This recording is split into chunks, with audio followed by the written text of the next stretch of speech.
Kazareth lay motionless in the darkness of his cave, feeling each breath scrape through his ancient lungs like sandpaper.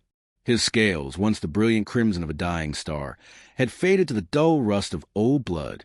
The great dragon's wings, tattered and torn from 3,000 years of existence, draped across the cold stone floor like discarded curtains. He was dying. He had known this for months now, perhaps even years. Time moved strangely when you had seen entire civilizations rise and crumble to dust. The cave smelled of smoke and memories.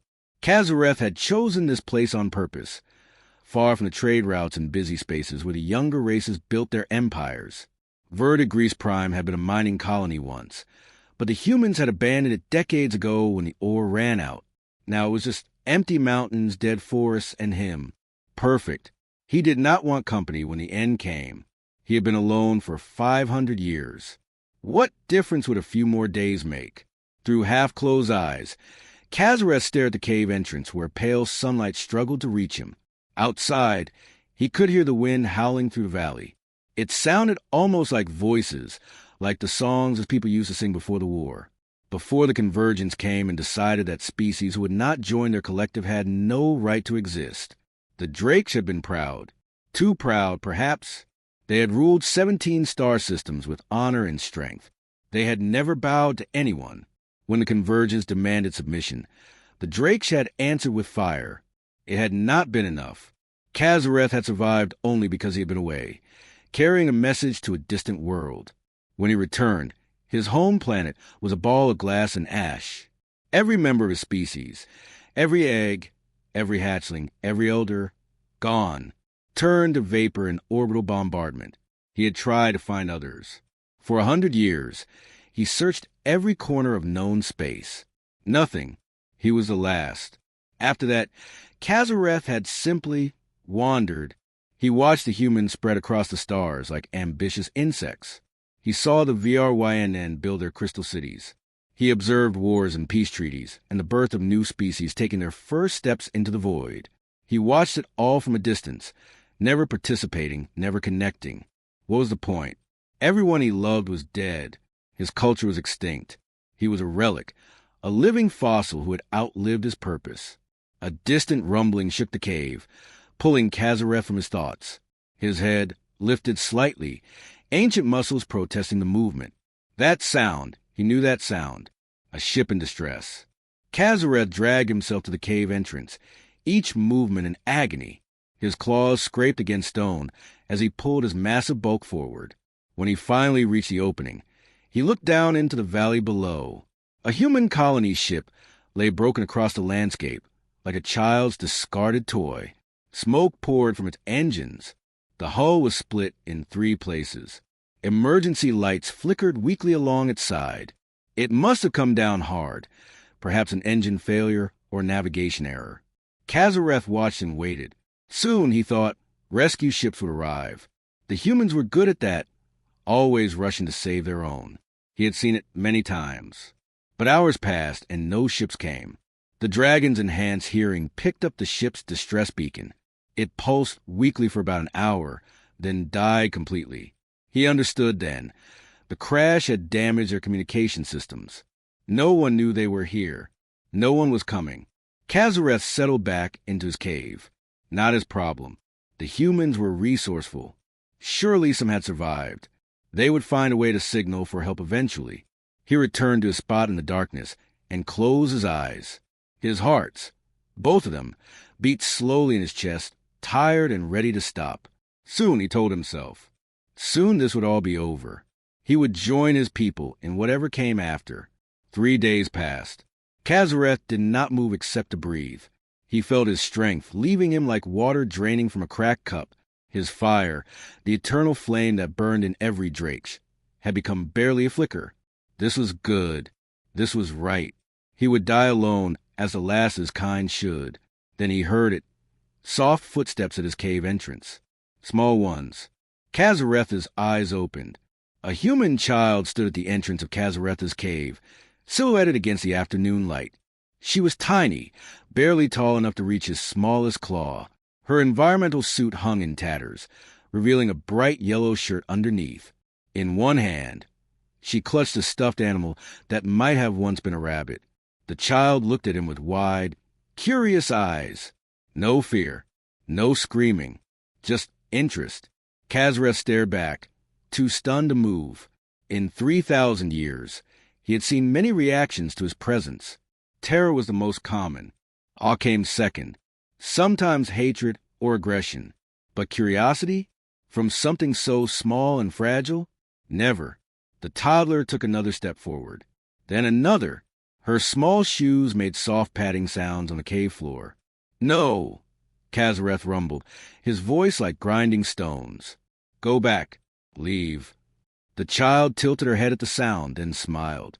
She babbled something in that nonsense language human babies used, full of sounds that meant nothing. Then she walked right up to his wing, the one spread across the floor, and patted it with her free hand. Kazareth held perfectly still. One wrong move and he could crush her. His wing alone weighed more than a small transport vehicle. The child seemed satisfied with her investigation.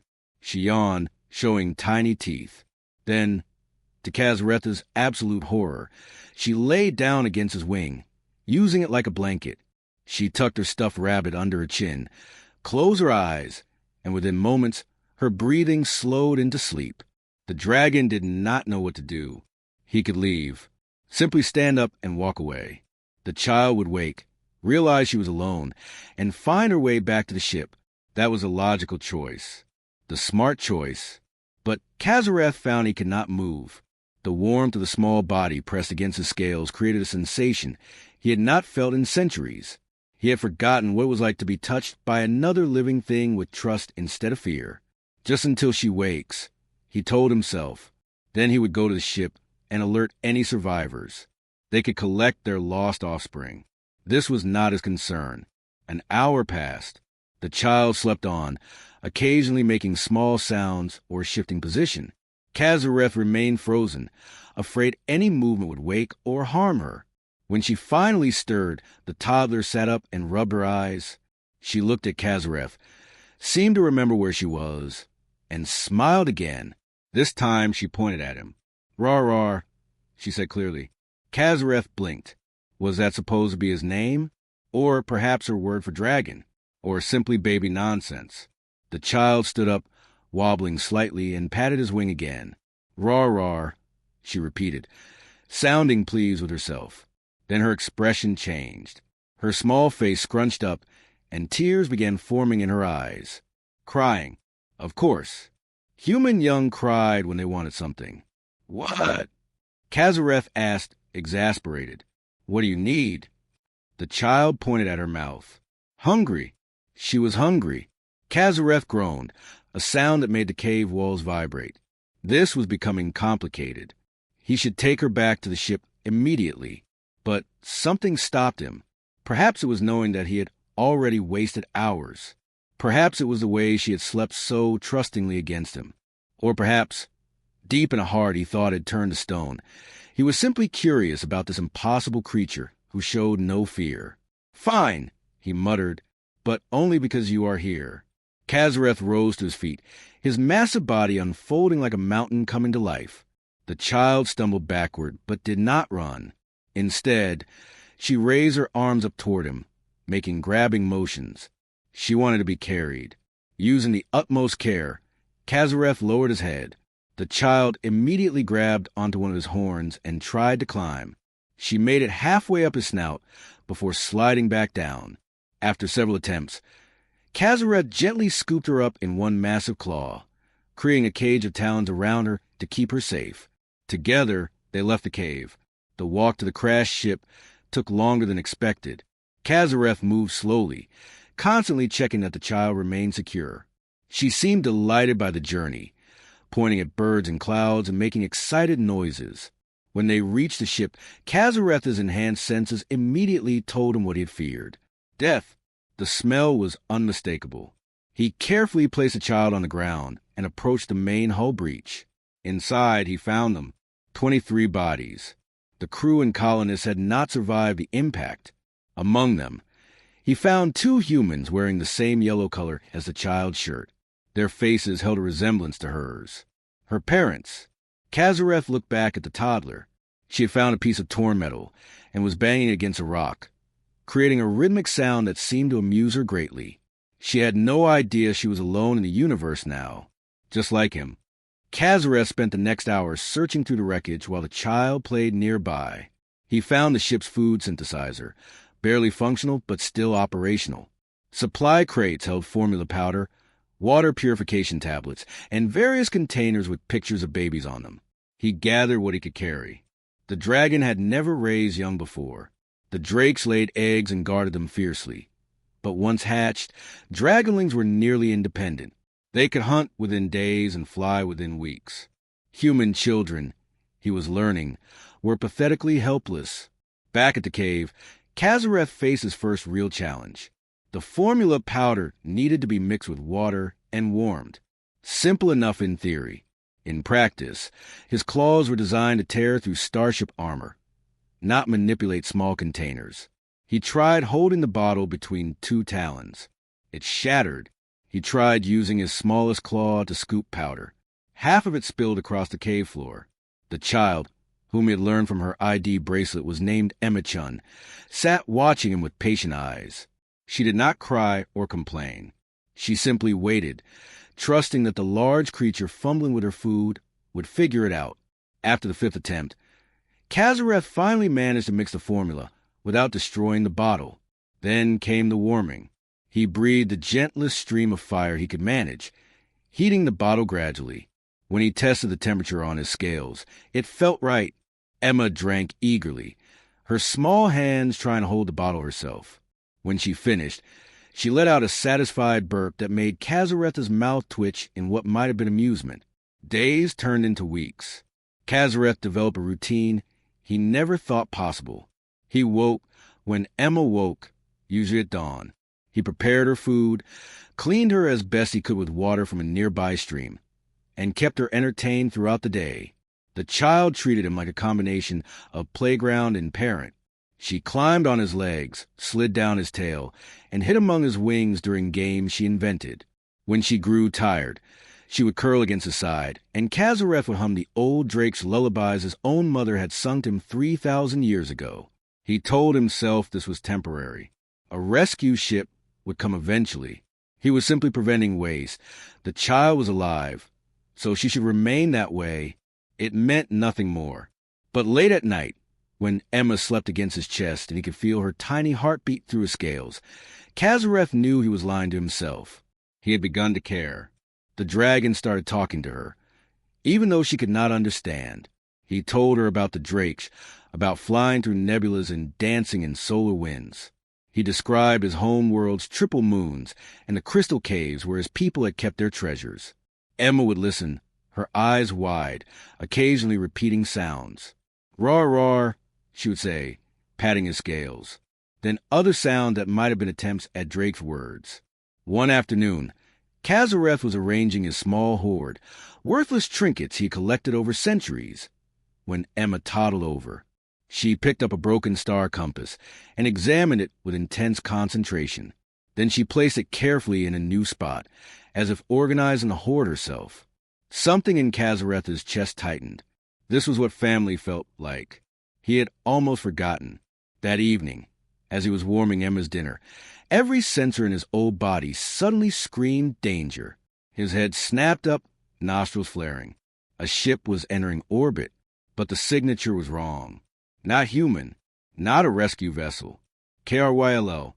Kazareth knew the species well. Insectoid scavengers who looted crash sites and sold whatever they found to the highest bidder. Survivors included. He watched from a cave entrance as a KRYLL salvage ship landed near the wreckage. 6 of them emerged, their chitinous bodies glinting in the setting sun. They began picking through the colony ship's remains with practiced efficiency.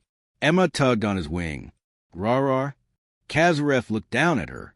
She was holding up her stuffed rabbit, offering it to him for comfort, as she did when she sensed he was upset. The dragon felt something he had not experienced in 500 years. Not just protectiveness, but fury, cold, focused rage. These scavengers would find evidence of a human child. They would search for her. They would take her and sell her to collectors who kept exotic creatures as pets or worse, over his dead body, which, Kazareth reflected grimly, was probably what it would take. He was old, dying, and had not fought in centuries, but he was still Drakes. He was still a dragon, and this small human child who called him Rar and shared her toys with him was under his protection now. The KRYLO would learn what it meant to threaten a dragon's horde, even if it was his last lesson to teach. Kazareth waited until nightfall. The KRYLO had set up camp near the wreckage, their harsh clicking language echoing across the valley. He could hear them discussing what they had found, making plans to search the surrounding area in the morning. He gently lifted Emma, who had fallen asleep clutching her rabbit, and placed her in the deepest part of the cave. He arranged a few possessions around her, creating a small nest. If things went badly, perhaps the KRYLO would miss her in the darkness. "Stay here, little one," he whispered, though she could not hear him in sleep. Rar will return. The dragon emerged from his cave under the cover of darkness. His movements were slow and painful. Every joint protested. His wings, which had not been used for flight in decades, hung heavy at his sides. But his mind was sharp, honed by 3,000 years of survival. He approached the KRYLO camp silently. For such a massive creature, Kazareth could move like smoke when he wished. The scavengers had posted one guard while the others slept in their ship. The guard was examining a piece of salvage. Distracted, Kazareth studied them for a moment, calculating. Then he stepped into the light of their campfire. The guard saw him and froze. For a heartbeat, neither moved. Then the KRYLO began clicking frantically, an alarm call. The others poured from the ship, weapons ready. 6 insectoid faces stared at the dragon, mandibles working in what might have been conversation or laughter. Ancient One, the largest KRYLO, said in broken common tongue, "You defend wreckage? We claim by salvage law." "Leave," Kazareth rumbled. "Now." The KRYLO clicked among themselves. One pointed at Kazareth's dulled scales, his tattered wings, his obvious age. They were calculating, weighing risk versus reward. "You are old," the leader said. "Dying. We saw thermal scans of your cave. We know you harbor something. Small, warm, valuable." Kazareth felt ice flood his veins. They knew about Emma. "You cannot have her," he said quietly. The KRYLO laughed, a horrible chittering sound. "What will you do, Elder? You can barely stand. We are 6, armed and young. Move aside or be moved." 3 of them began advancing toward the path that led to his cave. Something broke inside Kazareth.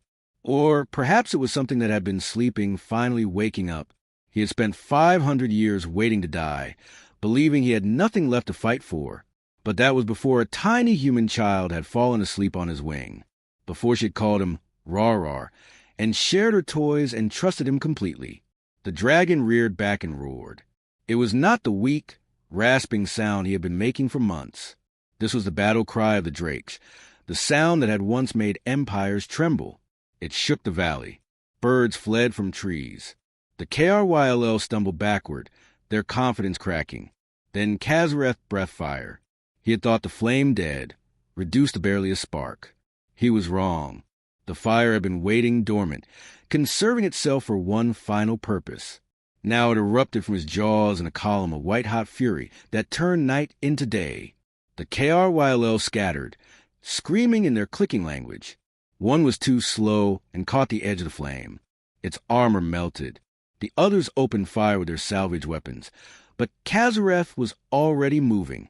Despite his age, despite his injuries, the dragon fought like the warrior he had once been. His tail swept 2 KRYLO off their feet. His claws, designed for space combat, tore through their ship's hull like paper. His teeth, each one the size of a sword, snapped armor and weapon alike. The KRYLO realized their mistake too late. This was not some dying animal. This was a predator from an age of legends, and they had threatened his young. The battle lasted less than 5 minutes. When it ended, the KRYLO survivors were fleeing to what remained of their ship. Kazareth stood in the smoking wreckage of their camp, his chest heaving, fire still dripping from his jaws. "Tell others," he roared after them. Tell them the last dragon still has teeth. Their ship lifted off in a clumsy, damaged ascent, disappearing into the night sky. Kazareth stood there, victorious. Then the adrenaline faded, and he felt the cost. His right foreleg had been hit by plasma fire. His shoulder had a deep gash. Worst of all, he could feel his heart struggling, pushed far beyond what his ancient body could endure. He limped back toward the cave, leaving a trail of blood. He had won. Emma was safe. But the victory had a price. Kazareth knew, with absolute certainty, that he had days left at most, perhaps only hours. Kazareth collapsed inside the cave entrance, his strength finally giving out. Blood pooled beneath him, dark and steaming in the cold air. His breathing came in ragged gasps, both hearts beating irregularly in his chest. Emma woke from the noise and toddled over to him. When she saw the blood, her small face crumpled with concern.